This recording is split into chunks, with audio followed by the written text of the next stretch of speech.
To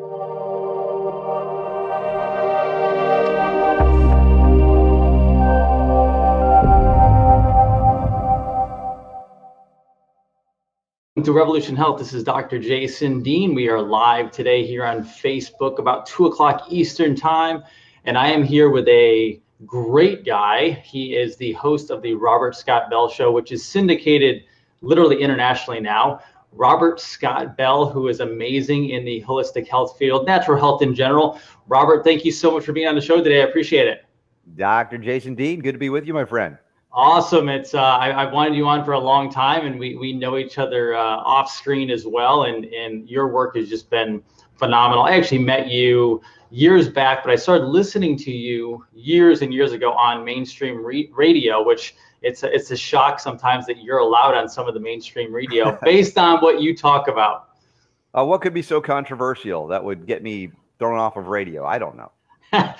Absolutely. And you are here in Florida, but you are literally watching what's going on in the landscape across the country for everyone out there. So obviously, whoever listens to your show, listens to my show, it's a range of people who, might have some chronic disease things going on. They might just be looking out for their family with all the news that's going on. We're living in a very trying times, both from healthcare, but also from a freedom standpoint. And I'd like you just to kind of kick off before we dive into some of the stuff we're going to talk about today, but just on what you see across the landscape from a health freedom, political freedom standpoint that you talk about every day. So dive into there. Well, the disappointment I have in my fellow Americans is that we become a nation of sheep, drug-addicted sheep.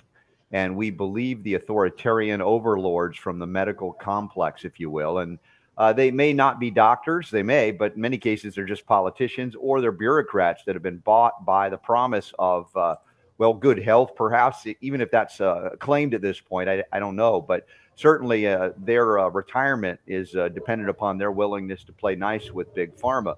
So a lot of the folks that believe in the politicians, believe in the regulators, or believe in the doctors in the drug industry, or even part of it. There's a lot of cognitive dissonance in that regard, too, because we see a state like California, which is at this point Democrat controlled completely, has sold its people out and the children out to the pharmaceutical industrial complex. And there used to be a time in our past, not long ago, where those people on the political left did not trust Big Pharma.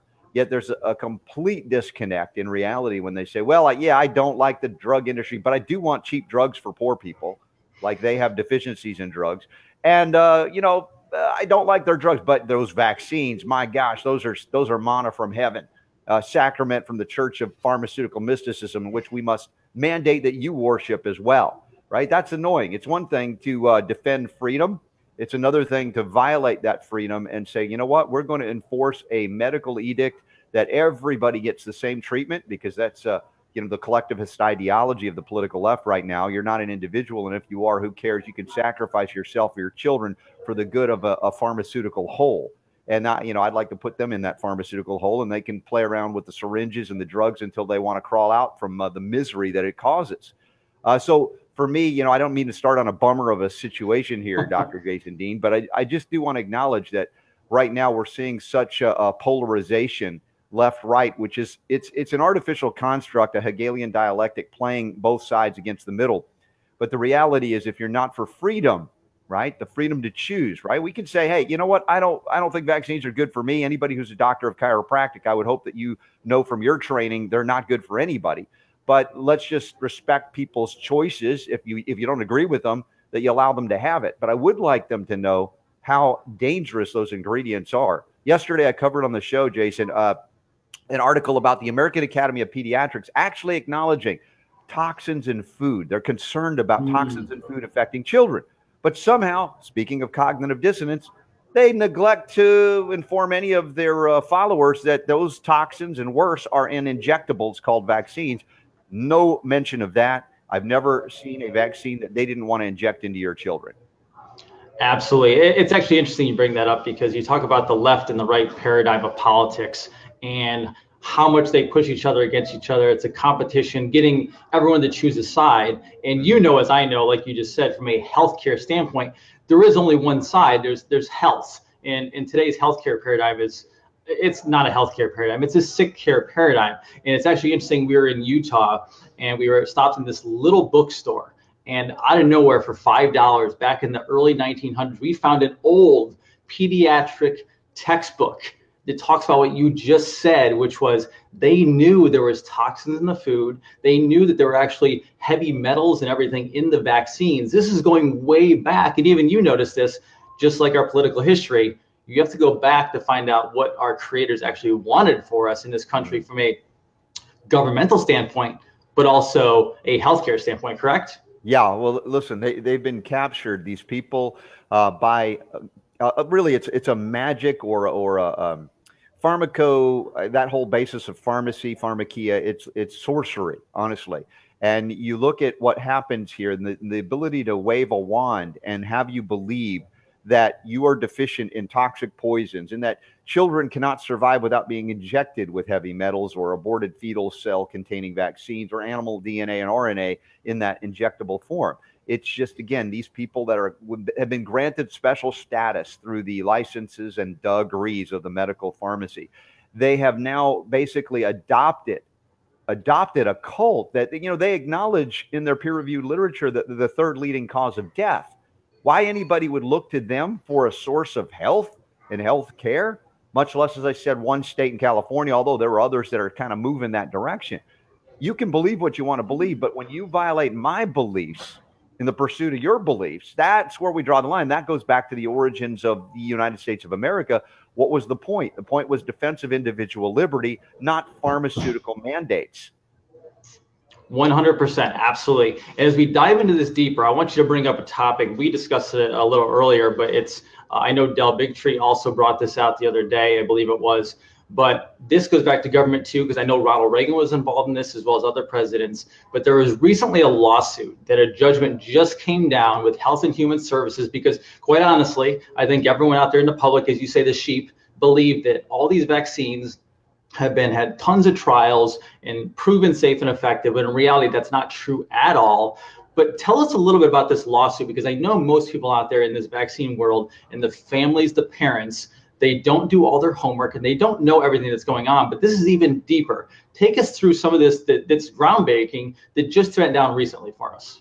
Well, recognizing the 20th century and the advent of vaccination, of course, improvements in sanitation, sewage, hygiene, nutrition access had basically diminished many of these perilous diseases of childhood to the point where they were not as deadly as they once were, and the frequency wasn't as well occurring. And you see this chart through the 20th century of the decline of these diseases, and then you see at the very low baseline, almost where it bottoms out, they introduce certain vaccines, and then they claim by eliminating everything that preceded it and blowing up that one section of the chart that vaccines were introduced and suddenly all these diseases went away.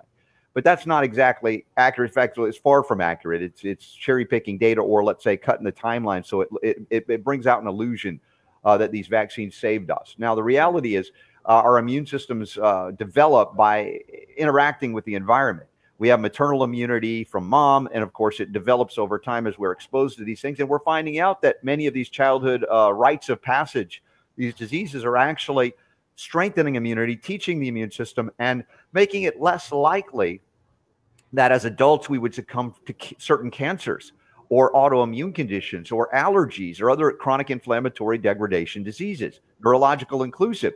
That's not discussed when we talk about vaccines, all or none. You're either against them or you're for them. You know what? We're for freedom, we're for health and healing, and we've got a perspective that is far different than the allopaths and those that follow that cult. So we had in 1986, or prior to that, during the Reagan years, the pharmaceutical industry came and approached the government and said, you know what? We cannot make these vaccines for you in America anymore because your people are suing us right, left, and center. We can't afford to do business. Now, it begs the question, back before there was seemingly a vaccine controversy, why were so many Americans suing vaccine manufacturers? Well, because the injuries and deaths were piling up, and the industry itself said, you know what, we can't afford to bring these products out. So they went to the Reagan administration, threatened to pull out altogether. Now, if Reagan had been consulting me in real time today, or you, we would have told Ronald Reagan, hey, let them go. We're going to be fine. There are other ways to address this. But he didn't know much of the politics on Democrats and Republicans at that time, had no clue about real health and healing. So they believed the disaster that would ensue. And so they convinced Reagan to eliminate all liability for these manufacturers so they can bring their products onto the market and never be sued, no matter how many people they killed or injured.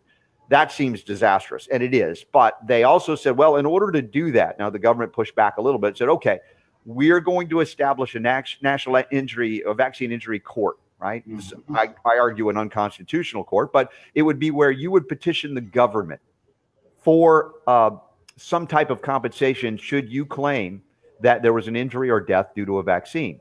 The manufacturer wouldn't have to put out a penny. And if there's anything awarded, it wouldn't come from them. It would come from a fee added to every vaccine paid for by the U.S. taxpayer. Now, another aspect to this that was little known until recently, you'd have to really dig into the nuances of the law, the minutiae. RFK Jr. and Del Bigtree sued the Department of Health and Human Services, and they won the lawsuit. Now, what did they win? Not any compensation, no money, but they got an admission, which was very interesting and important because those of us who have been saying, hey, there's no real safety testing going on by the government. There's no true observation and pointing out, hey, there's a problem here. Let's work on it. Let's analyze it. Let's test it. Let's make it safer. But the Department of Health and Human Services, under the National Vaccine Injury Compensation Law, and this was in 86, by the time it reached the end of 87, early 88, they were starting, well, according to the law, they were supposed to report to Congress. I believe biannually, they say every 2 years. And they were supposed to report on the safety of vaccines. What's going on? What are the adverse event levels? We want to make sure that no matter what they are, they're declining. Whatever kind of testing you need to do, you have to take it under your control because now the manufacturers have no liability. Therefore, they have no incentive to produce a product that could be safe, much less effective. But let's just talk safety for the moment. Now, what the lawsuit got the HHS to admit is that they have not once in 30 years since the law went into effect, not once in 30 years have they reported to Congress about these issues of safety, adverse events, making sure that they're getting safer, there are fewer events, that there's any testing that they can validate, and nothing. 30 years they have flouted the will of Congress with this law that I believe is wholly unconstitutional anyway. But the reality is this is such a big story that it should be on the front page of every newspaper, every evening newscast, every 24-hour broadcast, but there has been absolutely no mention. Mainstream media silence, which should tell you all you need to know about where the mainstream media is, who is in control of them.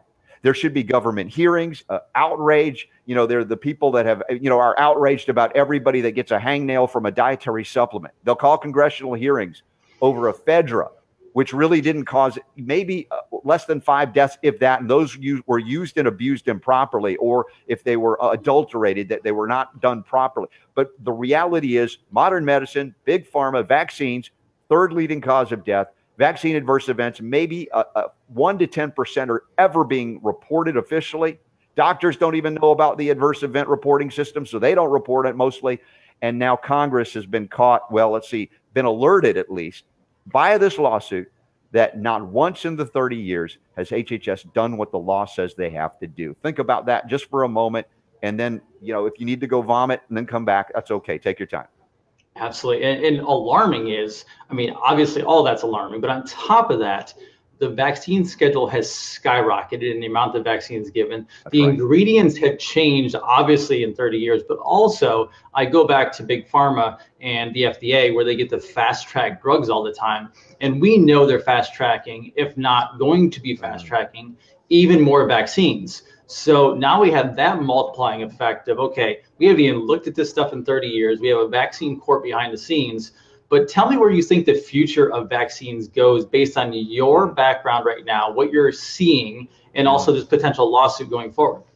Yeah, and remember back when I was growing up, I think there were like 3 vaccines. Right. And now there's, how many shots? 70, 75, 80 or more, and they're wanting to add more to the schedule, including vaccine mandates. Where this is going, okay, where is this going? Government has absolutely failed in protecting the people. It's not even a subtlety when I say that. So it's a matter of how many people, how many children have to be injured or killed before this stops. Far too many, in my opinion, probably yours as well. And what we're seeing is that despite the silence or the abject attacks from mainstream media sources on people like you and me and others that have been speaking out about this, despite that, there are more and more people waking up and saying, my gosh, I can't do this anymore. I've witnessed my own child being taken from me outright or diminished in capacity to be on this earth plane and interact with the world, or, you know, at worst case scenario, they've been killed, or you've now witnessed family members that have done that. So it cannot be hidden. More and more people within government, in fact, are being impacted. You ask anybody in government, they say, you know, they know somebody, a family member, a child that is now in the autism spectrum.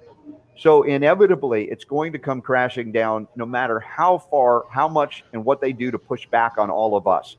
It is inevitable. It's just a matter of when, not if. And the more that they are silent, the more that they push back, the more people come into the camp that recognize, my gosh, these people are so unscientific in the way they look at vaccines. Remember, no double-blind, placebo-controlled studies ever conducted. They say, oh, wait, that's unethical. Those that they claim are placebo-controlled are not true placebos. In the case of Gardasil and Cervarix, these are HPV vaccines. They test against an adjuvant-containing placebo, aluminum, which is aggravating and causes all kinds of side effects, direct effect side effects. And then they look at the one with aluminum as well and other stuff, and they say, oh, well, that's pretty similar. Well, you didn't try the saline version, did you? That would have been a true placebo to find that out. No, we didn't want to, of course. That's what we're dealing with. So inevitably, we cannot count on the government to do what's right. We can't count on the media to do what's right. In many cases, we can't count on doctors to do what's right. We have to wake each other up and then begin living differently as if we are no longer sheep.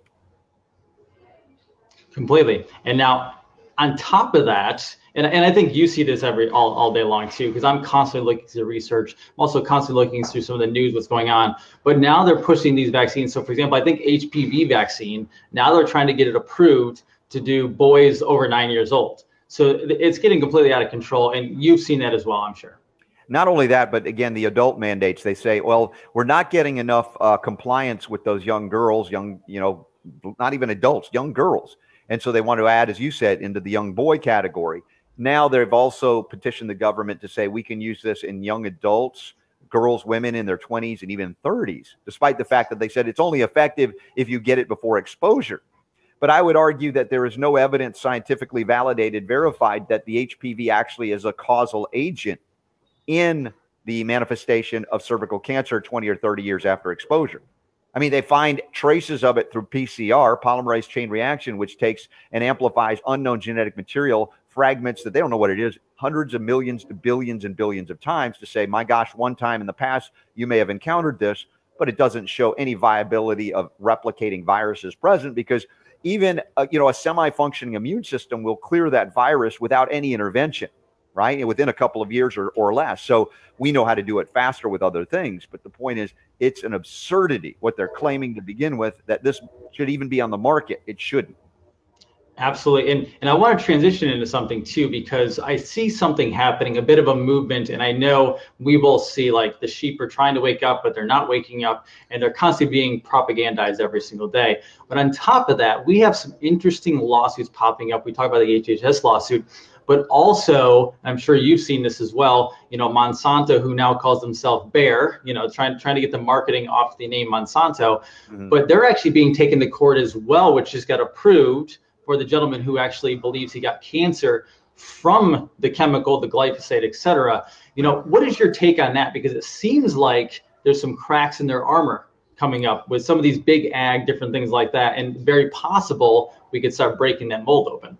Well, Prop 65 in California was an environmental law that said if an ingredient was in your product that was known to cause cancer, it had to be listed or it couldn't be used at all. And it's kind of backfiring on the big pharma at this point and in this type big agribusiness, because the game that Monsanto played was that glyphosate was not causing cancer because of all of their own tests that they funded to do, which show, well, it really is not bad. But there's enough evidence out there in the scientific literature and studies being conducted and reproduced that show carcinogenicity. And, this is something that they don't like at all, of course, but the World Health Organization has now acknowledged that it is a probable cause of cancer, of human cancer, if not possible, but probable, I would say. And there are people that have suffered tremendously, particularly those in the agricultural community using these sprays. So RFK Jr. is also involved in this as a stalwart environmentalist that he has been over the years. You can nitpick everything about anybody and find disagreements with people, but on this particular case, he is absolutely right. And I hope this man triumphs, because it will wake folks up that this Roundup Ready everything is a disaster. It's destroying human health. It's altering genetic integrity. It's damaging and inflaming cells within our body and gastrointestinal tract and outside of our system. The skin as well being impacted in this way. So inevitably, we're going to wake up and go, man, we allowed poison to happen. Now, the irony, Jason, is that Bayer should be a worse name than Monsanto. I agree. Everybody. And that's where our lack of history comes into focus. I mean, if we even learn about World War II, do they mention, Merck and Bayer and all of these are the demon spawn of IG Farben? Nazi Germany. Pharmaceutical conglomerate. Yeah, Nazi Germany doing experiments on Jews, gypsies, gays, slaughtering millions of people. This is the legacy of Bayer. Bayer's got a good name, baby aspirin. Man, see, we do not know of history in this country. And so we readily accept that the demon spawn of IG Farben, whatever you call them, are better than Monsanto. That's an insanity and absurdity as well. We're literally going to see a pharmaceutical company controlling the food system, which is quite unbelievable. Now, diving into some solutions. So obviously your show, which gets, I think Robert now has well over 1 million downloads of his show. He's syndicated out major radio stations listening, picking up his show because it's so good. And he's educating so many people. This show, the base of this show is to educate those people. So we have these issues, Robert. Talk to us with your background in homeopathy, obviously. Talk to us about solutions that people can start looking to, as you say, the power, your body heals itself. The power of the body heals the body. Talk to us a little bit about that and what solutions people can look for in their own life after getting educated on this information. Well, the basics are always get rid of what you don't need, right? Those things that don't belong in your body, stop putting them in, okay? Stop the inflow of toxic poisons, even at minute doses. So if you haven't gone organic or organic quality, I don't know what you're waiting for. Maybe it's a lack of self-love. I'm going to tell you that because that's really, you can tell me you can't afford it, and I'll tell you, you can't afford not to eat clean food. Grow your own food if you have to. And in fact, I would encourage that no matter, even if you don't have to, because there are times in Florida, Jason, hurricane season, where the shelves are emptied in 24 to 48 hours. And if it's a disastrous hurricane, it could be weeks before it's restored. You wait for the government to save you. And if you're not, let me say this, if you're the only one growing food in your neighborhood, people are going to eat your food before you can eat it. That is correct. And if this goes on long enough, you're going to be on the menu next. That's the zombie apocalypse I want to avoid. So it's not enough for one community to have one person growing food. You've got to start talking to your neighbors about this. This is the legacy of my good friend, and you knew him well as well, Liam Sheff, and his book, Official Stories. And before he left this planet, he says, you guys got to grow food. Everybody, look into permaculture, look into agriculture, because, as you said, Monsanto is destroying and poisoning all of us, but only if we're eating it. Now, even if we're only eating organic food, we still got environmental contamination to deal with that we've got to work extra hard to, let's say, homeopathically, herbally, supplementally, increasing selenium levels. We talk about how the body works, giving the body the minerals it needs to function, the homeopathic signatures that can come in and can facilitate more detoxification pathways. I've talked at length about the beauty and majesty of water itself as a detoxifying agent, utilizing the Echo water system through Synergy Science, and you have molecular hydrogen. Now we're infusing the ability to put frequencies in there that can do what these remedies would do, and you can program them through an app so your water becomes medicinal for you, and it's not on a store shelf that can be taken away from you, like the FDA wants to take any natural remedy that actually tells you truthfully, honestly, and with science what it can do for you. So these are things that we're strategizing on, communicating, interviewing guests on my show. What can we do to bring the power to heal back where it belongs with each and every one of you? Absolutely. And I truly appreciate it. And Robert, we could go on for hours, but I don't want to take up a ton of your time. And what I actually want to do is, obviously, I'll have you on again later to go over any topics we're going to. What topics on your show have you been diving into lately? And what are you going to, so people know what to look forward to in your shows? Well, a lot of times we'll react to the news cycle a bit, because the stories out there, even on peer-reviewed articles, are often, they really don't even know how to interpret them, or they're purposefully misinterpreting them. For instance, a story the other day about fat. Fat is bad for you. They talk about omega-3 fats for people who want to prevent heart attacks. They're saying, there's no evidence that it works for you anymore. Now, if you look into a study like that, and you realize the only people they were reviewing were people who had already had heart attacks. Okay? What does that mean? These are people on statin drugs, blood pressure medicines, baby aspirins. They're not eating organic food. They're on low-fat, no-fat diets because the doctors are in control of them, and they're saying, wow, if you take omega-3s, it's not going to help you. Well, if omega-3s are not going to be enough to counteract all the garbage doctors are doing to you once you've had a heart attack. So this is the kind of thing, and I can't give you a specific, what are we doing next and that, because we're always watching and monitoring what's in the mainstream media to help outmaneuver, out-create the misinformation and disinformation there. We have obviously regular guests like Dr. Rasha Buttar. We have Ty Bollinger going outside the box, Dr. King doing Homeopathy Healing Revolution once a month. We've got the FDA Dragon Slayer, Jonathan Emord with us. So there's a lot of exciting things that happen that are, regular features in addition to whatever may be happening at the moment. And then, if something elicits a response, you might just see me go off the rails on radio. And now that we simulcast on YouTube, you can visually see it too. Absolutely. Well, I truly appreciate it. And Robert literally stays on the cutting edge. The show is amazing. Again, downloaded well over 1 million times. He has hundreds of thousands of listeners around the world. We're not just talking America, but around the world, because really, if we're going to heal anything, people included, is we have to have a global, basically, awakening of what's actually happening. Because it's not just America, but other countries are getting pushed on too by their governments. And this is how it has to work. So, Robert, thank you so much for being on the show. I really, truly appreciate it. Good friend. Great guy. Everyone, please go watch him. Robert, really quick before we head off, let them know where they can find you right now. Easy enough. Just go to robertscottbell.com. Of course, you can find us on Twitter, on Facebook, other places like that. But if you go to robertscottbell.com, you'll see also our YouTube channel, so you can stream live when we're live, or you can rebroadcast, replay at any time around the world. And I appreciate, Jason, what you're doing to get the word out and helping to bring the power to heal back where it belongs. Absolutely. 100%, Robert. Thank you so much for being on the show today. I really appreciate it. Robert Scott Bell from the Robert Scott Bell Show. This is Dr. Jason Dean with Revolution Health signing off for today's episode. Again, thank you to Robert for being on the show. Let's go out and change the healthcare paradigm, which is not a healthcare paradigm at all. Right now, it's a sick care system. We're going to flip it upside down. Vaccines, pharma, big ag, you name it. And we're going to revolutionize America's and the world's health. You guys have a great day. Thanks for showing up, and be well and be healthy.